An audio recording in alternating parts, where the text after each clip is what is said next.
अधिकार नहीं थे, देश कब गुलाम हुआ? जब इस देश से बहुजनों को लड़ने का अधिकार नहीं था, उनको हथियार उठाने का अधिकार, तब गुलाम हुआ। आज गुलाम करके दिखा दो। अगर किसी की मां ने दूध पिलाया विदेशी की, चाहे वो चाइना, पाकिस्तान या कोई सा भी देश हो, जिसको गलत फहमी अब गुलाम बना के दिखा। कल सरकार ने कहा कि एससी एसटी की जमीन जो है उत्तर प्रदेश में कोई भी ले सकता है, डीएम से परमिशन की जरूरत नहीं है। ये जमींदारों को, सामंतियों को, पूंजीपतियों को हमारी जमीन छीनने की अथॉरिटी दे रहे हैं। तो मैंने मुख्यमंत्री से अभी ट्वीट करके कहा, ये मेरा संदेश है उनको कि ये गलत फहमी में मत रखना कि इनको कोई संभालने वाला नहीं, इनका कोई रक्षक नहीं है। अगर ये गलत फहमी हो मुख्यमंत्री तो निकाल लेना दिमाग से।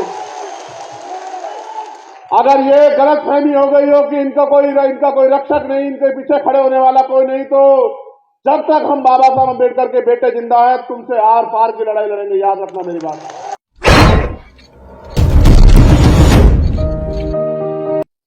अभी मुख्यमंत्री जी ने एक काम और किया, मैं उस पर भी आऊंगा। ये एक षड्यंत्र है, मैं उसको बेनकाब करूंगा अपने लोगों के सामने। यहां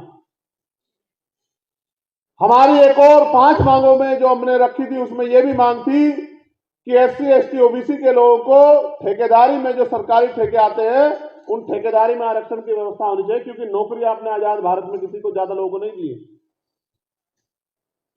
जो जमीनें दी गई थी पूर्व की सरकारों द्वारा, वो जमीनें भी सरकार छीन रही है, और उसका मैंने इतने दिन पहले आपको जागरूक किया था। कल सरकार ने कहा कि एससी एसटी की जमीन जो है उत्तर प्रदेश में कोई भी ले सकता है, डीएम से परमिशन की जरूरत नहीं है। ये जमींदारों को, सामंतियों को, पूंजीपतियों को हमारी जमीन छीनने की अथॉरिटी दे रहे हैं। तो मैंने मुख्यमंत्री से अभी ट्वीट करके कहा, ये मेरा संदेश है उनको कि ये गलत फहमी में मत रखना कि इनको कोई संभालने वाला नहीं, इनका कोई रक्षक नहीं है। अगर ये गलत फहमी हो मुख्यमंत्री तो निकाल लेना दिमाग से। अगर ये गलत फहमी हो गई हो कि इनका कोई रक्षक नहीं, इनके पीछे खड़े होने वाला कोई नहीं, तो जब तक हम बाबा साहब अम्बेडकर के बेटे जिंदा है, तुमसे आर पार की लड़ाई लड़ेंगे। याद रखना मेरी बात। साहब ने कहा जो जमीन सरकारी है वो जमीन हमारी है, क्योंकि जब देश आजाद हुआ, व्यवस्था के कारण जिन लोगों के पास कोई साधन नहीं थे, उनको आगे बढ़ने का कोई रास्ता नहीं दिया। अगर ना होते बाबा साहब अम्बेडकर, तो आज हमारे तन पे ये कपड़े भी नहीं होते। इसलिए मैं सरकार को इस मंच के माध्यम से चेतावनी देना चाहता हूं, केंद्र की और भारतीय जनता पार्टी जहां सरकारें, कि अपने षड्यंत्र करने बंद कर दो, वरना अंजाम गुलिस्ता बहुत बुरा होगा। इस बात को याद रखना।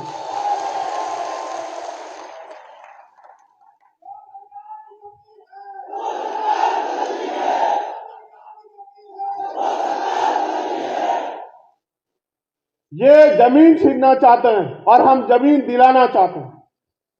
ये बात भी आपको बतानी पड़ेगी कि जमीन दिलाने की ताकत सरकार में होती है। इसलिए हम कहते हैं कि अपने लोगों की चलो ताकतवर बनो। रोजगार देने की ताकत सरकार में होती है। इसलिए मैं आप लोगों से, मध्य प्रदेश, राजस्थान के लोगों से कह रहा हूं कि अपने लोगों को इनके भरोसे मत छोड़ो, उनको हाथ फैलाने मत दो। रोजी रोटी के लिए मोहताज हो गए हमारे लोग, वहां इनके भरोसे मत रहो। अपने लोगों को ताकतवर बनाने के लिए, उनको समझाने के लिए उनके बीच में जाओ। और भी कई मांगे हमने वहां रखी थी उस समय, लेकिन क्योंकि हमें आगे बढ़ना है और बहुत सारी महत्वपूर्ण बातें करनी है आपसे, एक षड्यंत्र जो किया है ये बेनकाब होना बहुत जरूरी है। किसी की हैसियत नहीं पूरे देश में कि वो इस षड्यंत्र का सामना कर ले, लेकिन इस षड्यंत्र को बेनकाब करना नेतृत्वकर्ता के कारण मेरी जिम्मेदारी है। कल एक शासनादेश आया, हमारे नेता सभी सुने, उत्तर प्रदेश के, और ये सब जगह होगा, सिर्फ उत्तर प्रदेश में नहीं होगा, आप देख लेना। उन्होंने कहा कि 22 तारीख से 30 तारीख तक रामनवमी का त्योहार है और तमाम तरह की जो धार्मिक आयोजन है वो होगा, और उसमें 1 लाख रुपए हम लोग पंडे पुजारियों को ये काम करने का देंगे। पहली बात, संविधान ये स्पष्ट करता है कि कोई भी धार्मिक कार्य किसी भी जाति धर्म का हो, वो सरकारी खर्चे पे नहीं हो सकता।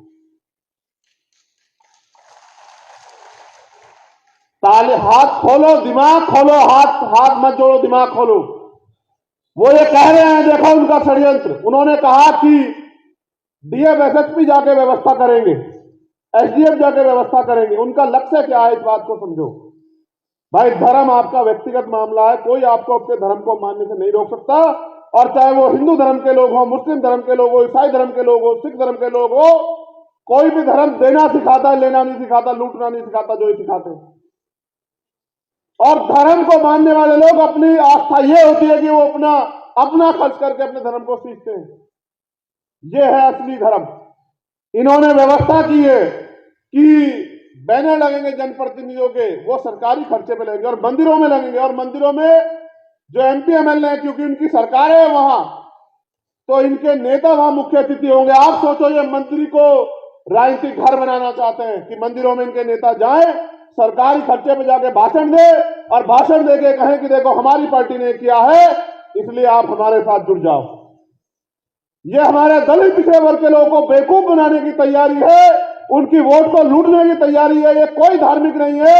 अगर धार्मिक होते हैं तो मंदिर छोड़ के गोरखपुर का ये लखनऊ की सत्ता पे नहीं बैठे होते, आप सब लोग जानते हैं। हमें अपने समाज को सावधान करना होगा। हमारी बहनें वहां जाएंगी मंदिरों में पूजन करने के लिए, ये वहां अपनी बात बता के उनको बेवकूफ बनाने का काम करेंगे। हमें ज्यादा बड़े पैमाने पर मैं आपसे कह रहा हूं कि अपनी बहनों को इस आंदोलन से जोड़ना पड़ेगा, हमारी माओ को तैयार करना पड़ेगा। हमारी बहुजन सेनिया जो इतिहास उनका गवाह है, इतना बड़ा इतिहास है, मां सावित्रीबाई फुले से लेके मां अंतिकाबाई लोधी, मां झलकारी बाई, मां पन्नादाई, इतना बड़ा इतिहास है जिसका कोई तोड़ नहीं। उन वीरांगनाओं को, जो आज की वीरांगना, उनको तैयार करना पड़ेगा। कुछ यहां बैठी है, कुछ घर पे है, उनको हमें जाके समझाना पड़ेगा कि इनसे कहो कि अगर वास्तविकता में तैयार करना है तो इन महिलाओं को सशक्त करो और हर महिलाओं को रोजगार दो।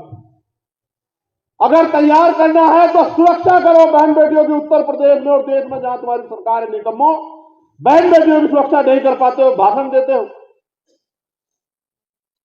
बेटी बचाओ बेटी पढ़ाओ के नारे देते हो, और आपकी सरकारों में हाथरस के साथ क्या हुआ आपने नहीं देखा क्या? ये भारतीय जनता पार्टी के लोग और इनकी महिला नेताएं भी चुप थी बिल्कुल, और सीबीआई ने क्लोजर रिपोर्ट लगाई और कहा कि ये हुआ। और देखो किस तरह से सत्ता का दुरुपयोग करके उन्होंने हमारी बहन को, न्याय को जो है बाधित करने का काम किया। देखा आपने किस तरह से आपके साथ हुआ न्याय का मजाक उड़ा। उत्तर प्रदेश में 3 लोगों को बरी कर दिया और 1 आदमी को सजा, और वो जो धाराएं बैठती थी वो हटा दी।